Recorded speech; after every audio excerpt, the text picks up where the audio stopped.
आत्ताच्या घडीची एक ब्रेकिंग बातमी आपल्या हाती आली आहे। अकोले तालुक्यातील कोतुळ या ठिकाणी प्रशिक्षणार्थी पोलीस उपअधीक्षक संतोष खाडे यांच्या पथकाने टाकलेल्या छाप्यात 50 लाखांपेक्षा अधिक गुटखा जप्त केला असून या कारवाईने अकोले तालुक्यात मोठी खळबळ उडाली आहे।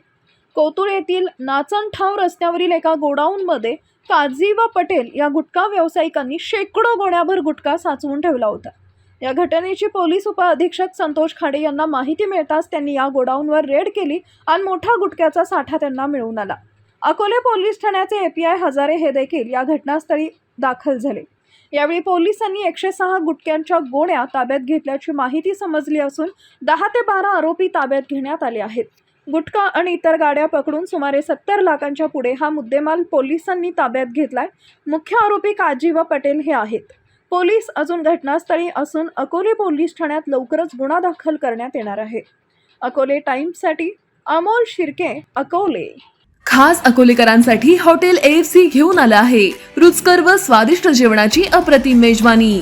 Indian dishes, Punjabi dishes, Chinese, south Indian, AFC special unlimited Maharashtrian थाळी तसंच पिझ्झा, बर्गर आदी प्रकारचं फास्ट फूड सुद्धा उपलब्ध।